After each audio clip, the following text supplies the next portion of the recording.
So we are this morning, the goal is to kind of get to know a little bit more about Jacob and know a little bit more about the piece. If you didn't already join us, I think we had like over 80 people on whatever night that was, Thursday night, to sort of get the logistics of how this will work. But we also, we want to know a little bit more about the art and the people and all the things. So Jacob is joining us from Florida right now, just to talk a little bit about the piece. Is there anybody on this call who has never met Jacob before? Perfect. And then, of course, me, I haven't. Awesome. Fantastic. Well, so Jacob, why don't you tell us, first of all, just a little bit about sort of your intersection with YPCC in terms of your singing with it, when, all those kinds of things. Yeah, so I was singing with YPCC 2018 to 2019, and most of everyone who's on this chat, which is cool. And I had the honor of, performing with you, KellyAnn, and Christopher Enos at Carnegie Hall. So that was awesome. And yeah, got, heavily into choral music at that point, and then applied to the University of Central Florida. And here I am in Orlando with all of the theme parks closed. So, Which is awesome. Working on composition in school. That's very cool. So, and you are now at the end, I guess officially end. Classes are probably canceled for the rest of the year. Yes. Yeah, they are. So the end of your first year in composition. How's it going? It's going really good. And yeah. How's it going? Well, I had this another premiere happening here at the Walt Disney Theater downtown at the Dr. Phillips Center. But that entire event is called UCF Celebrates the Arts. And so it's about a week or two of just music concerts, all kinds of concerts, classical concerts, and jazz and everything. And so that has all been canceled and postponed as well. So my first two big premieres have been sort of affected by the virus, but that's why when I saw that you're all doing this virtual choir, I was over the roof. I couldn't even sit still. I stayed up all night kind of dancing with Mickey Mouse ears on, and now I'm good now. I've calmed down a bit, but it's a really cool thing that you're all doing.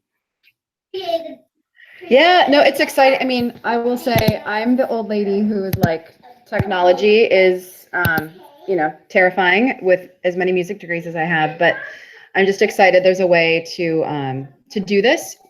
As I said in our call on Thursday night, we need to do this because we have a generous funder who made this happen with the Harriman grant. We also need to do this because I'm really excited that Jacob has sort of written a piece that is specifically geared toward me conducting the first movement and our next generation taking over the second and third movement. And we'd like, if at all possible, to sort of keep to that ethos and idea. Can you talk a little bit about sort of this first movement, why you chose the text, sort of how it fits into this, because it's actually part of a bigger piece called the Light Triptych. Because we've been working on that first. Oh, I'm frozen. We all froze. Can you hear me? There's no way to. Yeah, I can hear you. Yeah. Okay, great. I hear you. Now it froze.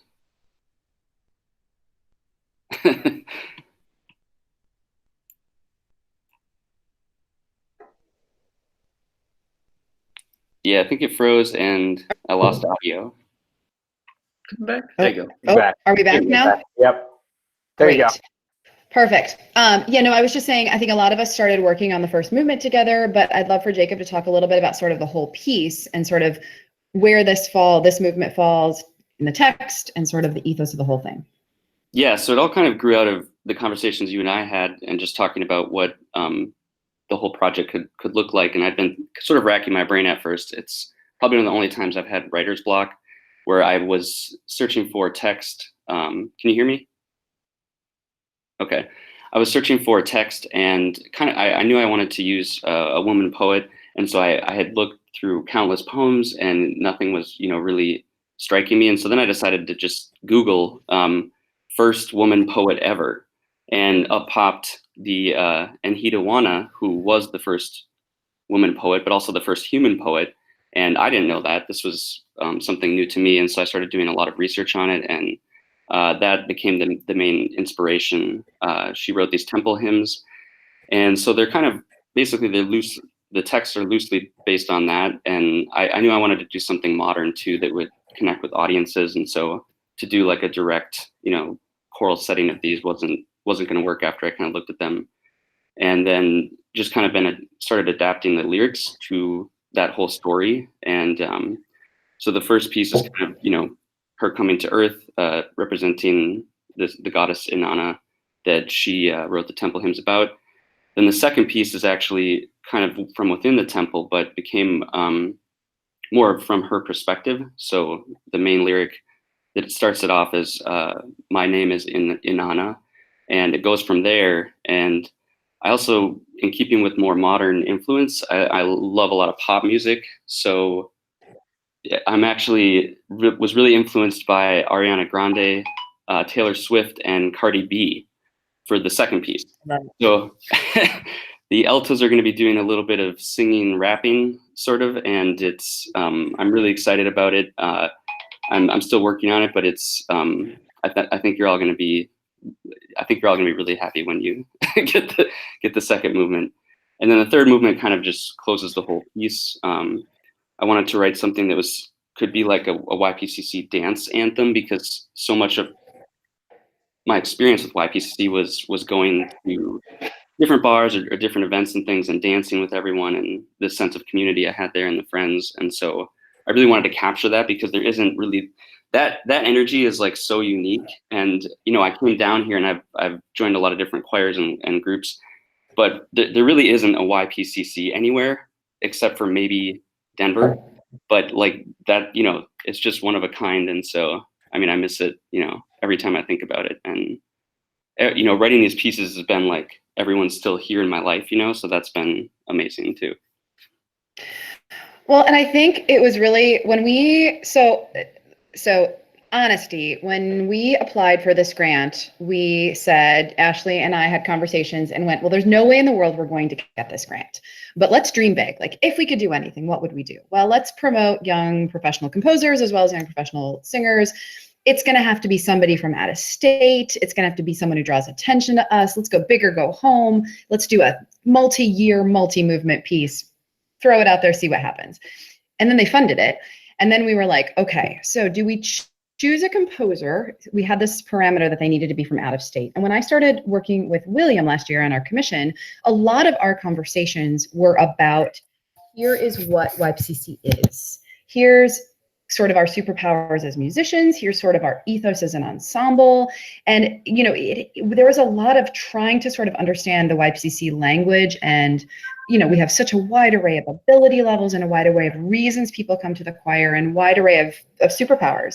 With Jacob, when we made the decision that we were going to call this composer who was in our midst and who had handed me a piece of music, which was first titled Sanctus, which a more sacred text, right?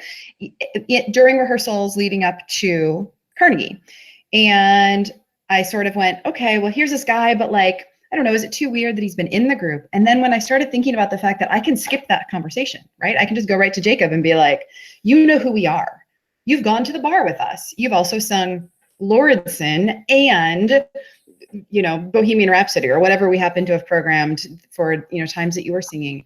And so I think that's what makes Light and Love so special, is you sort of understand this sort of varied ethos that we sort of have in the choir, because the first time that the singers read through it, I think everybody got through like the first page and they were like, like it feels yummy. And so the fact that you knew us allowed us to sort of catch into this language right away, which is such a gift now when we have to do it in such a weird way. So thanks for that piece of things.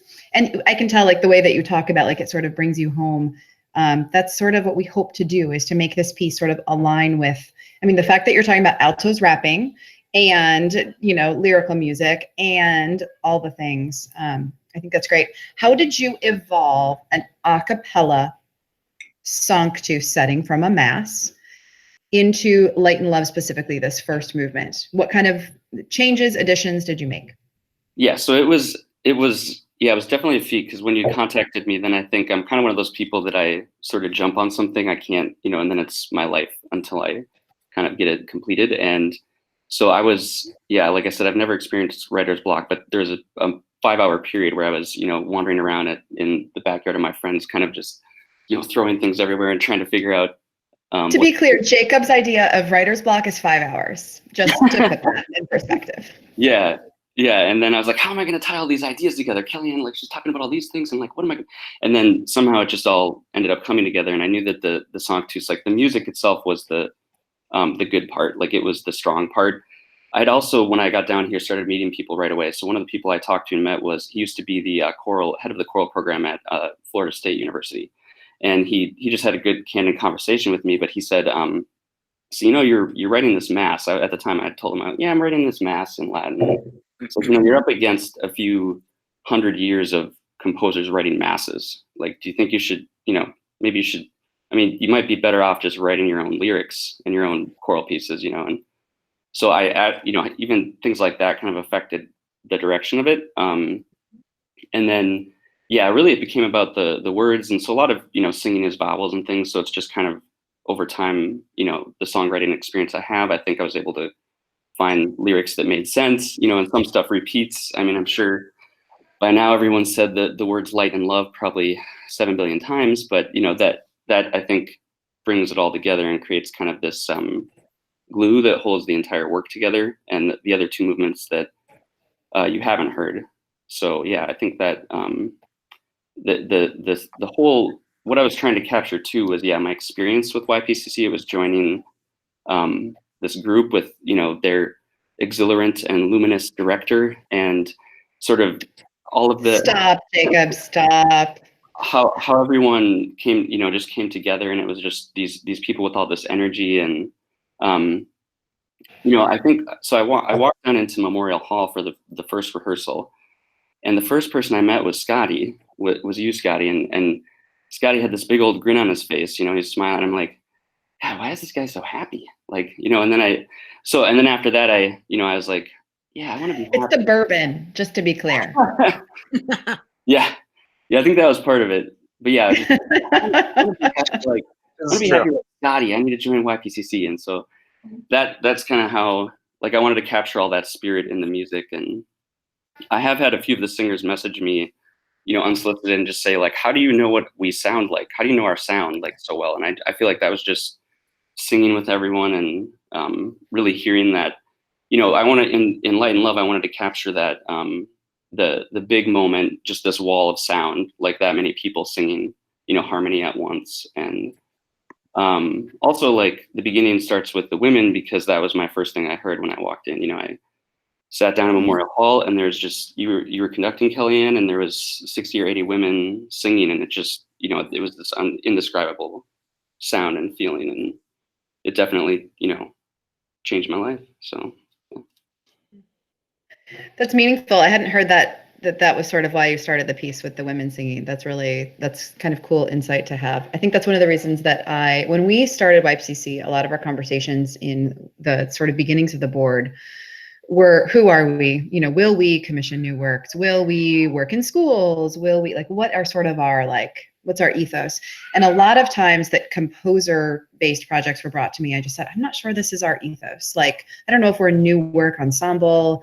I don't know what that means, but we've now had two experiences where I think that sort of getting inside your brain and sort of knowing you is a really interesting part of the process, just to sort of know, like, why you put the women singing first and what that means to you personally. I think adds another layer to sort of the musicianship. I also think it's interesting that when you handed me the Sanctus, it was totally a cappella. You have now added a piano part, which I think you did when you did it still with the Sanctus. You did the SSA version of this for another choir, right? And that had piano, but maybe not drums. Yeah, so I had originally the mass, there's multiple movements. And so one of the groups down here performed one of the movements, the credo. And same thing, it was mostly a cappella, but then it just seemed like at this point to have, a piano accompaniment would be stronger for most groups who were going to perform it. And, I had been heavily influenced by Voctave, if any of you know who that is. They're like a cappella group that works for Disney sometimes. They're incredible, and they do everything a cappella. And so I was, this is kind of where it came out of. But interesting story, that's one of the groups that I looked up and sort of, I found out that the composer arranger, Jamie Ray, he works at Rollins College down here. they don't have a graduate program, but they have a master's program at University of Central Florida. So that's how I ended up at that university. But so Jamie Ray is like a huge influence too, in a way. And I got a call one morning. I didn't have class on a Friday, and my friend said, "There's someone talking in my class right now. I think they're from Voctave." And I said, what do they look like? And she's like, "Well, he's got brown hair and he's got one arm." And I was like, "Well, that's Jamie Ray because he has one arm." You know, that he used to be a concert pianist and he would perform, and then the audience wouldn't know, but he would stand up at the end and you'd realize he'd done it all with one hand. So I raced to that classroom, broke in the back room, and ended up meeting Jamie Ray. So that was an amazing experience. And I said, you know, I went up to him afterwards because I was so excited to talk to him. I said, "You know, your music changed my life." And he said, "Yeah, that's good." And then we both just kind of stood there. And I was like, "Okay, I guess that's it. All right." Yeah, so I started adding those sounds to it, and the accompaniment, even in the second movement. You know, it's been one of the most difficult things to write because a lot of choral music has like a piano accompaniment. I didn't want to sound like just a choral piece with piano accompaniment. And so in this second movement, I have the choir stomping and doing other kinds of things. And I think, you know, it's kind of figuring out what is going to sound good and help the overall sound of the choir is, I think, what I'm most concerned with. Yeah, well, and I think you've also leaned into, you know, some of the things, like we are not a group that particularly leans into or loves choreography, but we do like doing things that kind of have a unique sound that maybe are physically engaging with clapping or stomping. And we also have our very own Scotty McAvoy and Shiloh Roby, who can help us with stuff. And I mean, thank God this one has a piano accompaniment in terms of being able to lay down a track that everybody can sort of listen to. So who knew all this forward thinking that you were doing, Jacob Stone, when you put this together, right? So I think I'm excited about that. I'm excited, as you can all tell, that Jacob is sort of passionate and engaged. If you haven't heard the recording that Jacob made of Jacob singing every single part, I think that's also instructive to sort of, as you're listening, to sort of hear the important parts, you know, in terms of, I will say, I do believe, Jacob, that you have some serious love for altos, and we see it, we feel it, and we appreciate it. So thank you for that. Yeah. But especially as we're all recording things like the very beginning, where there's a lot of those sort of oohs and ahs that sort of help to build, you know, listen and be aware of sort of the musical whole, so that we can sort of be leaning toward the melody and not going like, this is my note throughout.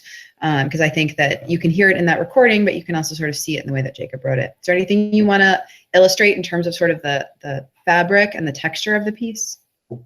Yeah, I think the sound, like how the vowels hit and all that music is going to be really strong and sound beautiful.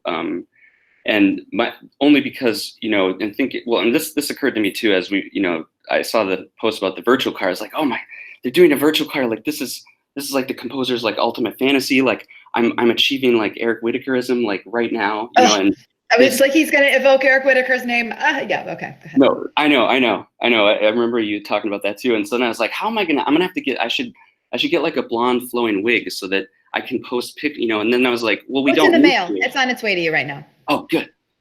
But then I was also like, we don't need to, because we have you, KellyAnn, and you already have flowing blonde hair. So like, we're good. You know, we have it all. Yeah, we have it all figured out. But the one thing I see Mike Fran on the screen here, and I was like, it reminded me, because you know, I was like, the only thing I was thinking with this virtual choir is like consonants, and you know, because there's those faster parts, like they need to be executed properly. And I just remember in Carnegie Hall, I was lucky enough, you know, you're singing and you're like, oh shit, I'm at Carnegie Hall. Like, you know, that feeling that you're like, whoa, this is it. And luckily I had Mike Fran behind me, because his consonants go off like a precision firearm. So it was just like, no, that is the best description I've heard of Mike Franzos's consonants. It is true. Yeah. All right, sorry for spitting on you probably then, but. No, it's all good. Like I was forgetting, and then I was like, oh yeah, here we go. And then Christopher Enos is conducting, and you're like, okay, we got this. It's gonna be okay. Love it. So I do just have to say that my husband's last name is Eanes, but it now illustrates why I didn't take his last. I mean, besides female empowerment. There's only two ways to mispronounce his name, and it's either as Enos or Anus. And as the director of the Cincinnati Boy Choir, you can see why that can become Right. problematic. I have not said the latter of the two, so Yeah, but it's good to know. It's all good. Awesome. Does anybody have any specific questions for Jacob or about the piece? Scotty's on here too, if your questions skew logistic. I think the main questions were about, everybody wants to hear more about the altos rapping, especially Jenny Coleman for the second movement, but now She would like a feature. If you guys do have any questions for Jacob, you can either put them in the chat or you can unmute very quickly. Don't all do it at once and ask him a question verbally with your face and mouth. But before anyone does that, you can talk more about the altos rapping. Yeah, so I have recorded already a large chunk of it with my own self, doing with all the parts and all the women's parts in falsetto. And so, you know, it sounds like a bad Justin Bieber trying to, I don't know. But I could, you know, we can talk about it. Maybe I can like put a link to a teaser or something and you can hear, you know, a little snippet of it at some point as it's, you know, the parts that are a little more finished. But yeah, I was trying to evoke this character of Enhidawana or Inanna, we can call her too. I think they're kind of interchangeable, but I was like, what would she sound like, you know, today? Like if we're in our time. And so that's why I first, you know, I was getting kind of sort of images or visions of Cardi B, and you know, this is a high temple priestess, you know, she's the daughter of a king.